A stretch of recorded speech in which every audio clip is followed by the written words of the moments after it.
10,000 check, 10,000 check, 10,000 check, অনেক দিন থেকে হালচাল মাচায় রাখছিল এই 10,000 চেক। আজকে ফাইনালি সবাই পেয়ে গিয়েছে 10,000 চেক, তার মধ্যে আমাদের মাও পেয়েছে। আমি তো এসব গুটে নেই, তাই আমি পাইনি। আমি কিন্তু 10,000 চেক মিস করে গেছি। আমি যদি গুট করতাম আমিও আজকে পেতাম। যাই হোক, মা তো পেয়েছে।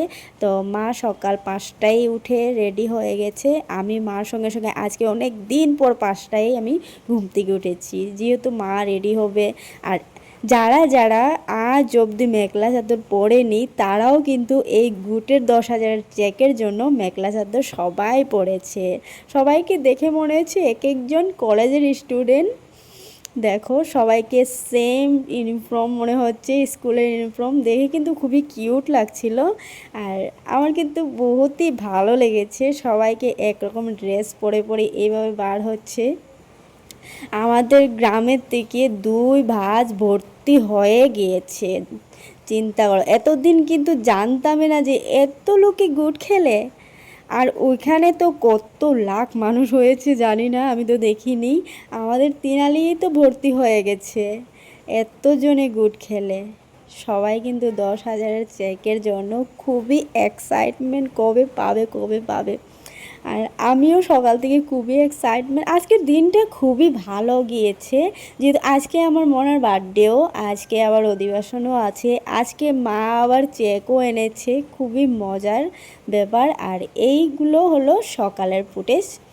সকালে যখন তারা বের হয়েছিল, তো আমিও মাকে ছাড়তে তিনালে গিয়েছিলাম, গিয়ে সবার সঙ্গে কথা বলছিলাম আর সবাইকে এক এক করে ফটো তুলে দিয়েছিলাম, সবার একটা স্মৃতি হিসাবে রাখার জন্য। সবাই কিন্তু এখানে দাঁড়িয়ে দাঁড়িয়ে ফটো তুলেছে। আরও আগে কয়েকজনেরই ফটো তুলে দিয়েছি, এখানে ফটোশ্যুট হচ্ছে। খুবই ভালো লাগছে, কিন্তু এরকম স্মৃতি কিন্তু রাখতে হয়। আর এদিকে সোনা পাপাও চলে এসেছে সবাইকে দেখার জন্য তার পাপার সঙ্গে।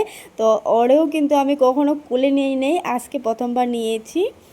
তো ওর লগেও দেখা করার পর সঙ্গে সঙ্গে চলে এসেছে তাদের বাস। আর বাসে যা ধাক্কা ধাক্কি করে এক একজন উঠেছে, দেখে তো হাসি পাচ্ছিল, কিন্তু কি করবো, হাসা লাভ নেই, কারণ ওরা যাচ্ছে, ওরা এক্সাইটমেন্ট, ওরা 10,000 চেক পাবে, আমি কি পাবো? আমি তো কিছু পাবো না। তো আমি দাঁড়িয়ে দাঁড়িয়ে দেখছিলাম আর মনে মনে ভাবছি যে আমি যদি গুড খেলতাম তো আমিও আজকে তাদের সঙ্গে যেতাম। খুবই আনন্দ, একদম মনে হচ্ছে বাস ভর্তি করে সবাই পিকনিক খেতে যাচ্ছে। মনে হচ্ছে না? আমার তো ঠিক তেমনটাই মনে হচ্ছে। এরভাবে যদি সবাই বাস ভর্তি করে কোনোখানে পিকনিক খেতে যেত, কি যে মজা লাগতো! বাপরে, এক খুশিতে তারা 2 কাজ হয়ে গেছে, এদিকে পিকনিকের মতো এনজয় হয়ে গেছে, আর ওইদিকে 10,000 চেকও পেয়ে গেছে। তো যারা যারা গুড খেলোনি, নিশ্চয়ই নেক্সটবার সবাই গুড খেলার চেষ্টা করো।